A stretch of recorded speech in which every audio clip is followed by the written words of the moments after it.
ষষ্ঠ শ্রেণীর প্রিয় শিক্ষার্থী, S Haldar sir YouTube channel থেকে তোমাদের সবাইকে স্বাগতম। আজকে তোমাদের পরিবেশ ও বিজ্ঞান ষষ্ঠ শ্রেণী অধ্যায় 2 আমাদের চারপাশের ঘটনাসমূহ অর্থাৎ 21 পৃষ্ঠা থেকে 38 পৃষ্ঠা পর্যন্ত বইয়ের সাজেশন সহ সম্পূর্ণ অধ্যায় আমি এই ভিডিওর মাধ্যমে দেখাবো। বই বিশ্লেষণ পৃষ্ঠা বাই পৃষ্ঠা দেখাবো, সকল ছক সমাধান করব, সঠিক উত্তরটি নির্বাচনকরণ অর্থাৎ এমসিকিউ, সত্য মিথ্যা নির্বাচনকরণ, স্তম্ভ মিলাও, শূন্যস্থান পূরণ, একটি বা দুটি শব্দ উত্তর, 5-6টি বাক্য উত্তর অর্থাৎ 100% নিশ্চয়তায় তোমার কমনের নিশ্চয়তা তোমাদের এই অধ্যায়ে সম্পূর্ণ আলোচনা হবে। এবং পাশাপাশি তোমাদের প্রথম ইউনিট টেস্টের যে সিলেবাস সেটাও আমি দেখাবো। কাজে তোমরা যারা এখনও আমার এই চ্যানেলটাকে সাবস্ক্রাইব করোনি তারা এখনই চ্যানেলটিকে সাবস্ক্রাইব করে বেল আইকনটি প্রেস করে দাও, যাতে এরকম আরও অনেক ভিডিও তোমরা পেতে পারো। এরপরে দেখো সিলেবাস, প্রথম ইউনিট টেস্ট পরিবেশ ও জীব জগতের পারস্পরিক নির্ভরশীলতা অর্থাৎ 1 থেকে 20 পৃষ্ঠা। এটা কিন্তু আমি আমার ভিডিও দিয়ে দিয়েছি, তোমরা আমার চ্যানেলে গিয়ে এই ভিডিওটি দেখতে পারো। আজকে তোমাদের আলোচনা আমাদের চারপাশের ঘটনাসমূহ অর্থাৎ 21 থেকে 38 পৃষ্ঠা, এবং পরবর্তীতে আমরা 3 নম্বর ভিডিও অচিরেই দিয়ে দেবো। যাই হোক, আমরা সরাসরি চলে যাচ্ছি পরিবেশ ও বিজ্ঞান দ্বিতীয় অধ্যায় প্রশ্ন উত্তর। একটা স্যাম্পল দেখাচ্ছি, যেমন মোমের গলন কী ধরনের ঘটনা? মোমের গলন একটু উভমুখী ঘটনা। হ্যাঁ, বরফ গলে জল হওয়া কী ধরনের ঘটনা? বরফ গলে জল হওয়া এটি একটি উভমুখী ঘটনা। পর্যাবৃত্ত ঘটনা কাকে বলে? যে ঘটনা একটি নির্দিষ্ট সময় অন্তর ঘটতে থাকে, হ্যাঁ, তাকে পর্যাবৃত্ত ঘটনা বলে। অপর্যাবৃত্ত ঘটনা কাকে বলে? যে ঘটনা কোনো সময়ের নিয়মে ঘটে না তাকে অপর্যাবৃত্ত ঘটনা বলে। এরপরে দেখা যাচ্ছে একটু বড় প্রশ্ন যদি বলি, অবিপরীত ঘটনা বলতে কী বুঝো? উদাহরণ সহ ব্যাখ্যা করো। যেসব ঘটনা প্রকৃতির নিয়মে স্বাভাবিকভাবে ঘটে এবং যার ফলে প্রকৃতি ও জীবজগতের কোনো ক্ষতি হয়, কোনো ক্ষতি হয় না, তাদের অবিপরীত ঘটনা বলে। যেমন চারা গাছ থেকে ডালপালা সমেত বড় গাছ সৃষ্টি হয়, একটু অবিপরীত ঘটনা, অনভিপ্রেত ঘটনা। তাইলে তার উল্টোটা হবে, যে সমস্ত ঘটনা প্রকৃতির নিয়মে বা স্বাভাবিকভাবে ঘটে না এবং যার ফলে প্রকৃতি এবং জীবজগতের ক্ষতি হয় তাদের অনভিপ্রেত ঘটনা বলে, যেমন গাছ কাটা বা ভূমিকম্প। এরপরে তোমাদের দেখতে পারো এমসিকিউ, লোহা থেকে চুম্বক তৈরি হয়, এটা কী ধরনের ঘটনা? এটা ভৌত পরিবর্তন। হ্যাঁ, রাসায়নিক পরিবর্তন কি? রাসায়নিক পরিবর্তন হচ্ছে তোমার ম্যাগনেসিয়াম তারের দহন, এটা রাসায়নিক পরিবর্তন। এখন সরাসরি আমরা যাচ্ছি বই বিশ্লেষণে। হ্যাঁ, তোমাদের অধ্যায়টা দেখতে পাচ্ছ আমাদের চারপাশের ঘটনাসমূহ। প্রতিদিন আমাদের চারদিকে নানা ঘটনা ঘটে, এর মধ্যে প্রথমে যে টপিকসটা একমুখী এবং উভমুখী। হ্যাঁ, তা একমুখী এবং উভমুখী যদি আমরা বলি, হ্যাঁ, প্রথমে যদি একটা শখ দেখি, প্রথম চামচে দ্বিতীয় চামচে কি করলে এবং কি দেখতে পেলে? আমরা যদি বলি কিছুটা মোম নিয়ে গরম করা হলো, তারপর ঠান্ডা করা হলো। হ্যাঁ, গরম অবস্থায় কি দেখতে পেলে? গলে গেলেও ঠান্ডা হতে তা পুনরায় কঠিন হয়ে আগের অবস্থায় ফিরে গেল, সুতরাং এটি পরাবর্ত প্রক্রিয়া। এবং কিছু চিনি নিয়ে গরম করা হলো, তারপর ঠান্ডা করা হলো, এটা দ্বিতীয় চামচে। তাহলে কি হলো? চিনি কালো অঙ্গারে পরিণত হলো, ঠান্ডা হলো, তা ওই অবস্থাতেই থাকে, আগের অবস্থায় ফিরে আসে না, সুতরাং এটি অপরাবর্ত প্রক্রিয়া। তোমরা এখানে দেখতে পাচ্ছ নিচের ছবিতে। যাই হোক, এরপরে আমরা যদি গরমকালে কি ঘটনা ঘটলো এবং আগের অবস্থায় ফিরে যাওয়া যায় না, যায় না, কোনটা হবে? গরমকালে রোদের রাস্তায় পিচ গলে গেলে তা আগের অবস্থায় ফিরে যায় না। চাল ফুটিয়ে ভাত রান্না করা হলো, তা আগের অবস্থায় ফিরিয়ে যায় না। অর্থাৎ চাল ফুটালে ভাত রান্না করলে ওই ভাতকে আবার চালে পরিণত করা যায় না। খাবার খেয়ে হজম হয়ে গেল, এটাও আগের অবস্থায় ফিরে যায় না। বরফ গলে জল হওয়া, সেটা কিন্তু আগের অবস্থায় ফিরে যায়। বরফ গলে যেমন জল হয় তেমনি জল জমে বরফ হয়। কয়লা পুড়ে ছাই হয়ে যায়, আগের অবস্থায় ফিরে যায় না। তারপরে গাছে কাঁচা ফল পেকে গেলে তা আগের অবস্থায় ফিরে পাওয়া যায় না। এখন আমরা যদি বলি, তাহলে আমরা দেখতে পাচ্ছি আমাদের চারপাশে বহু ঘটনা ঘটে যেগুলি একবার ঘটলে আর উল্টো দিকে ফিরে যায় না, এগুলি একমুখী। হ্যাঁ, এগুলি হচ্ছে একমুখী, এই যে একমুখী। আবার কিছু ঘটনা যে পদার্থ যা বা বস্তুতে ঘটছে তাদের আবার আগের অবস্থায় ফিরে পাওয়া যায়, এই ঘটনাগুলো উভমুখী। আশা করি একমুখী এবং উভমুখী বুঝতে পেরেছো। এরপরে চলে যাচ্ছি পরের, কি ঘটনা ঘটছে তোমরা ছবি দেখে বলতে হবে। তাহলে একমুখী, কারণ বৃষ্টির জল বাষ্প আকারে পুনরায় মেঘ আকারে জমে ঘনীভূত হয়, বৃষ্টি আকার ঝরে পড়ে, তারপরে বৃষ্টিপাত যেটা বাষ্পায়ন। উভমুখী, কারণ সূর্যের আলোতে বাষ্পীভূত হয় আবার পরে বৃষ্টি আকারে ঝরে। গাছের জল শোষণ, এটা একমুখী।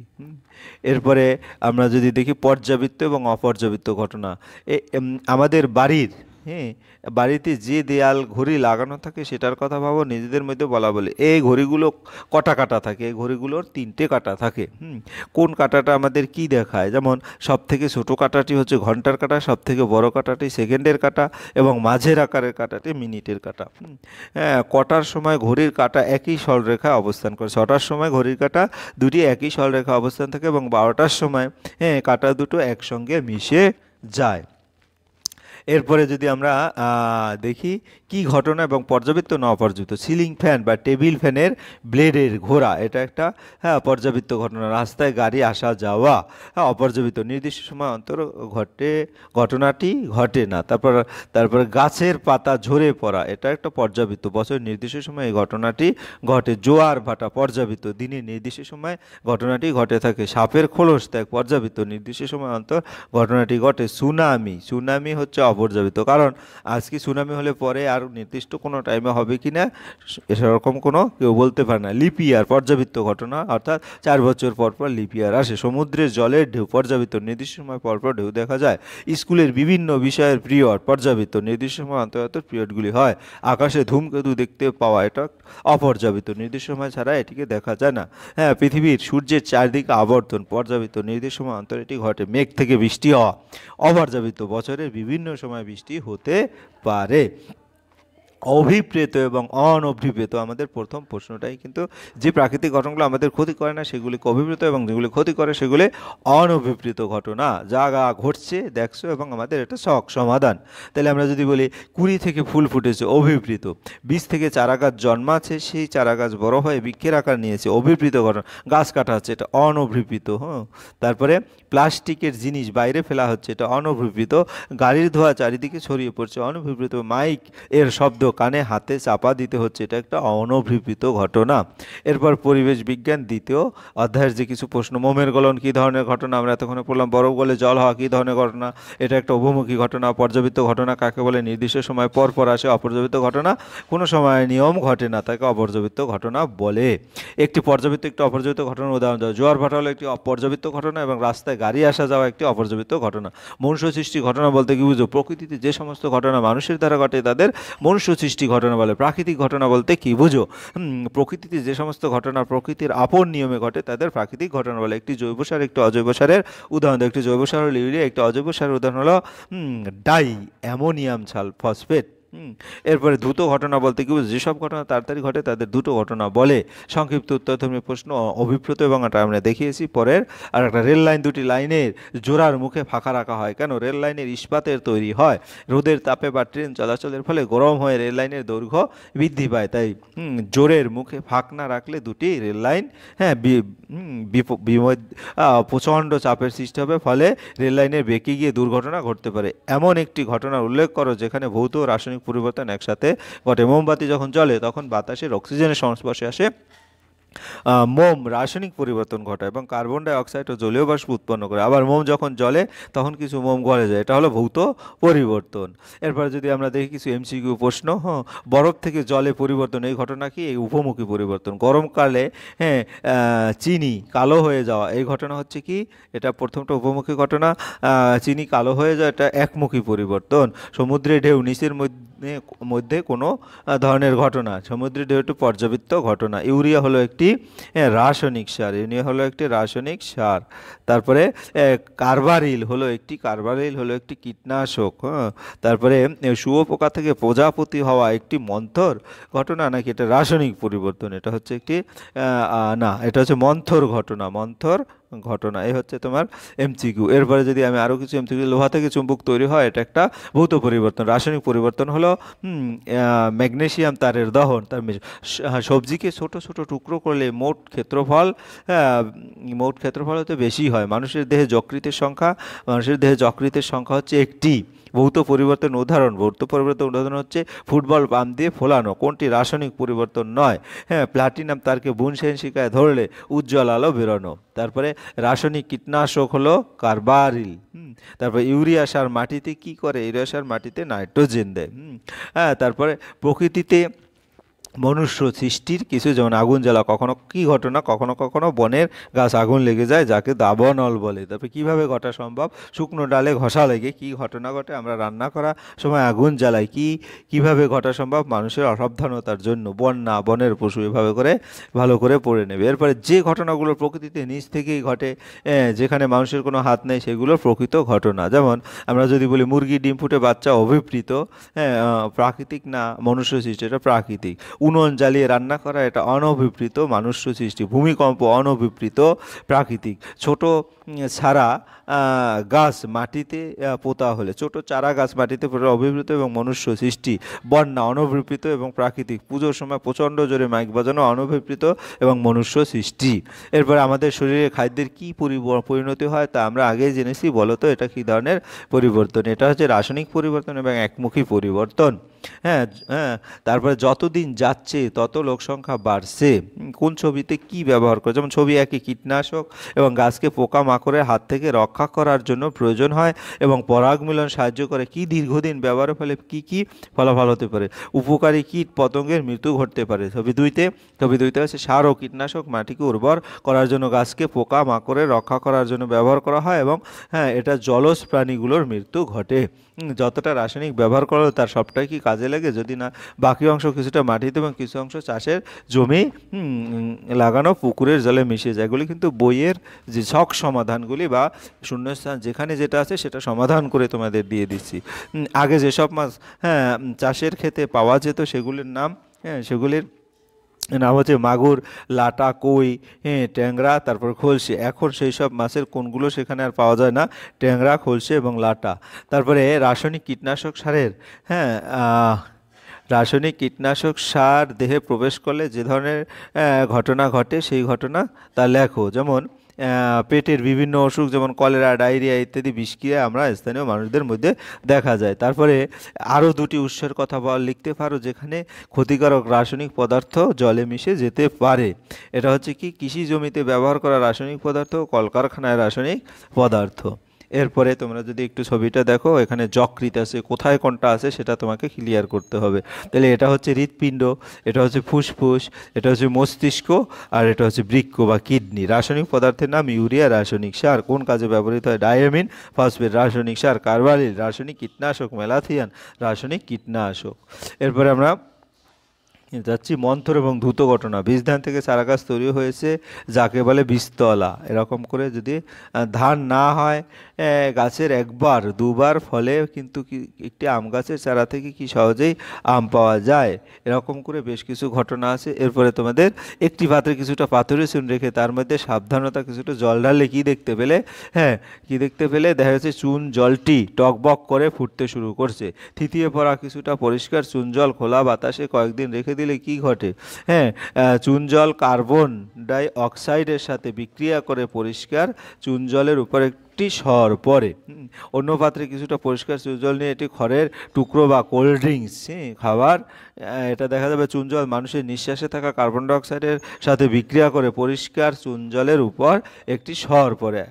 তারপরে হ্যাঁ, আগের ঘটনার মতো ঘটনা পরেরটাতেও ঘটলো। ফু দিলে নিঃশ্বাসের সাথে কার্বন ডাইঅক্সাইডের সাথে চুন জল, এটা তোমরা ভালো করে দেখে নিবে। এরপরে আমরা বলতে মন্থর ঘটনা কাকে বলছে? সব ঘটনা ধীরে ধীরে ঘটে তাদের মন্থর ঘটনা বলে। একটি দ্রুত ঘটনার উদাহরণ দাও। একটি দ্রুত জলপূর্ণ পাত্রে পোড়া চুন ঢাললে সঙ্গে সঙ্গে জল টকবক করে ফুটতে শুরু করে, এটি একটি দ্রুত ঘটনা। একটি মন্থর ঘটনার উদাহরণ দাও। মাটির নিচে চাপা পড়ে থাকা গাছ ও জীবজন্তুর দেহ থেকে কয়লা তৈরি হয় একটি মন্থর ঘটনা। একটি ভৌত পরিবর্তন উদাহরণ দাও। বরফ গলে জল হওয়া একটি ভৌত পরিবর্তন। একটি রাসায়নিক পরিবর্তন উদাহরণ দাও। লোহায় মরচে পড়া একটি রাসায়নিক পরিবর্তন উদাহরণ। কোন পরিবর্তনে পদার্থের রং পাল্টায়? রাসায়নিক পরিবর্তনে পদার্থের রং পাল্টায়। একটি কাচের বোতলের মুখে তার ধাতুর ঢাকনাটি এঁটে বসে গেছো, তুমি কিভাবে এটি খুলবে? ঢাকনা সহ বোতলের মুখটি গরম করলে ধাতব ঢাকনাটি তাপের প্রভাবে প্রসারিত হবে এবং ফলে ঢাকনাটি খুলে যাবে। পানীয় জলের ঝাঁঝালো গন্ধ পাওয়া যায় কেন? পানীয় জলের জীবাণুনাশক করার জন্য ক্লোরিন মেশানো হয়। এই ক্লোরিন উপস্থিতির জন্য পানীয় জলে ঝাঁঝালো গন্ধ পাওয়া যায়। জামা কাপড়ের দাগ লাগলে লেবুর রস দেওয়া হয় কেন? জামা কাপড়ের দাগ লাগলে দাগ লাগা অংশে লেবুর রস দিলে লেবুর রস রাসায়নিক পরিবর্তন ঘটায়, ফলে দাগ মিলিয়ে যায়। আমাদের শরীরে ঘটে এমন দুটি রাসায়নিক পরিবর্তন উল্লেখ করো। আমাদের শরীরে ঘটে এমন একটি রাসায়নিক পরিবর্তন উদাহরণ হলো চোখের ছানি পড়া এবং খাদ্য হজম করা। যেখানে তাপ উৎপন্ন হয় এরূপ একটি ভৌত পরিবর্তন উদাহরণ হলো জল গাঢ় সালফুরিক অ্যাসিড যোগ করলে তাপ উৎপন্ন হয়। ডাবের মুখ কেটে রাখলে বাদামি হয়ে যায় কেন? বাতাসের অক্সিজেনের সংস্পর্শে ডাবের কেটে রাখা অংশ রাসায়নিক বিক্রিয়া ঘটে বাদামি বর্ণ ধারণ করে। শীতকালে গা হাত পায়ের চামড়া বা ঠোঁট ফাটে কেন? এর প্রতিকার কি? শীতকালে বাতাস জলীয় বাষ্পের পরিমাণ অত্যন্ত কম থাকে, তাই আমাদের শরীরে গায়ের চামড়া বা ঠোঁটের জলীয় অংশ বাতাসে মিশে যায়, ফলে আমাদের চামড়া শুকনো হয়ে গিয়ে ফেটে যায়। শীতকালে গা হাত পায়ে ঠোঁট ক্রিম মাখালে ক্রিম আমাদের চামড়ার উপরে একটি আবরণ তৈরি করার ফলে দেহের জলীয় অংশ আর বাতাসে মিশতে পারে না, তাই চামড়া ও ঠোঁট ফাটে না। ভৌত পরিবর্তন হলো উপমুখী ঘটনা। এর সাপেক্ষে একটি ঘটনা উল্লেখ করো। যেমন এক খণ্ড বরফকে গরম করতে থাকলে এটি গলে জল হয়, আবার সেই জলকে ফ্রিজে রেখে দিলে কিছুক্ষণ পরে সেটা আবার বরফ হয়ে যায়। এটি হলো ভৌত পরিবর্তন। আর যেহেতু বরফকে আগের অবস্থায় ফেরত পাওয়া যায়, তাই এটি উপমুখী পরিবর্তন। সুতরাং ভৌত পরিবর্তন হলো উপমুখী ঘটনা।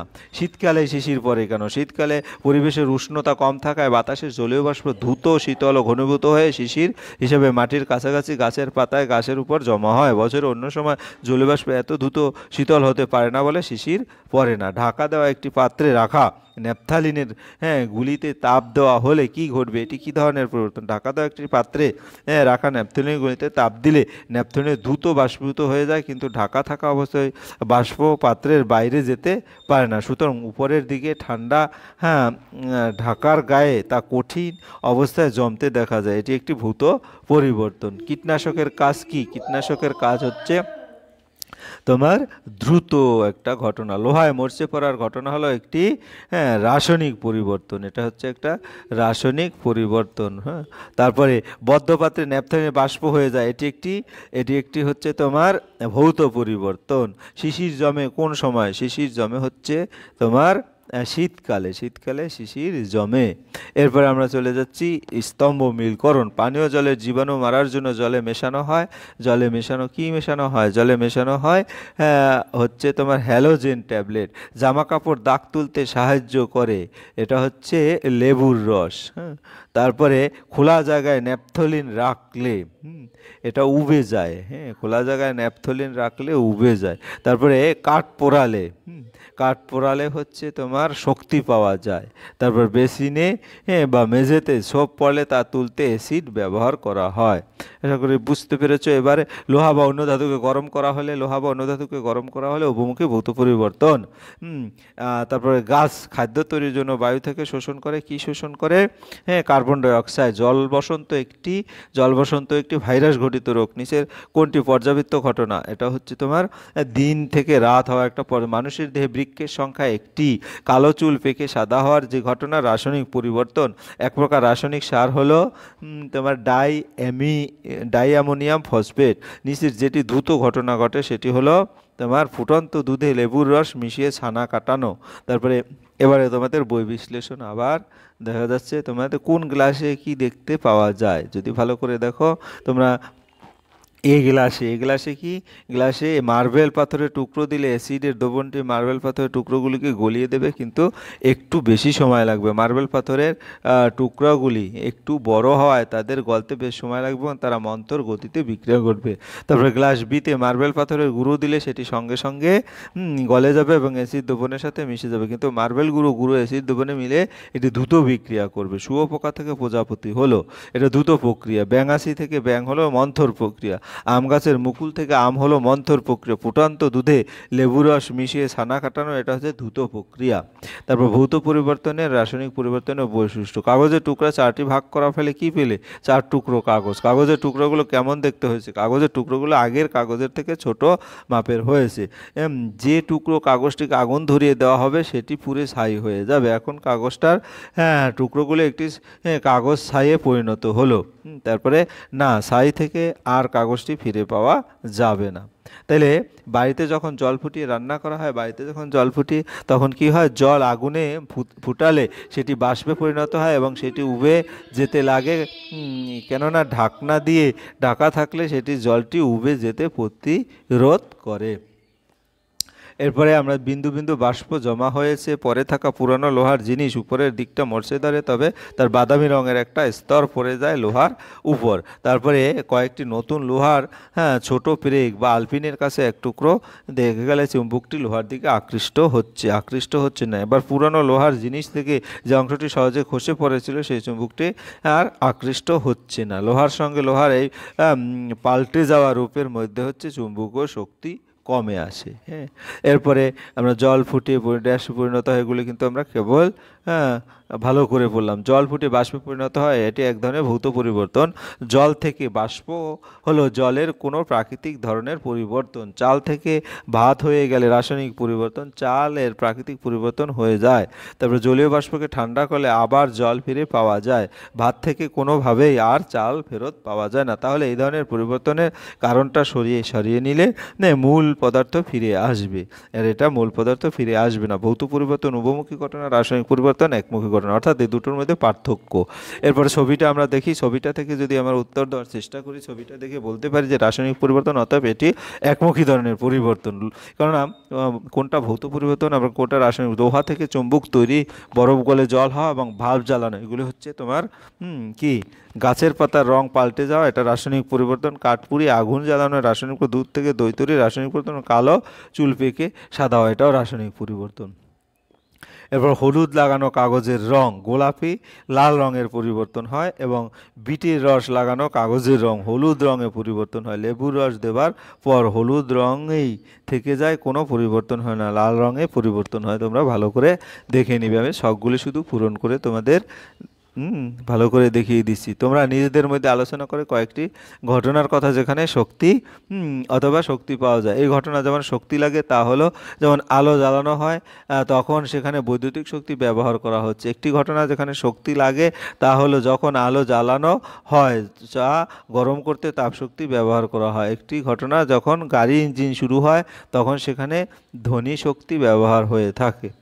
এরপরে গরুর গাড়ির চাকায় লোহার বের পরানো হয় কেন? গরুর গাড়ির চাকায় যে লোহার বেরটি পরানো হয় তা চাকার চেয়ে একটু ছোট মাপের হয়। বেরটি গরম করে একটি বড় করে নেওয়া হয় এবং চাকায় পরানো হয়, পরে ঠান্ডা করলে বেরটি আবার ছোট হয়ে চাকার গায়ে চেপে বসে। একমুখী ঘটনা বলতে কি বুঝো? কোনো পদার্থে যে সমস্ত পরিবর্তনের ঘটনা একবার ঘটে গেলে পদার্থটি আর আগের অবস্থায় ফিরে পাওয়া যায় না, তাদের একমুখী ঘটনা বলে। আর উভমুখী ঘটনা কোনো পদার্থে যে সমস্ত পরিবর্তন ঘটনা একবার ঘটে গেলে পদার্থটি আবার আগের অবস্থায় ফিরে পাওয়া যায়, তাদের উভমুখী ঘটনা বলে।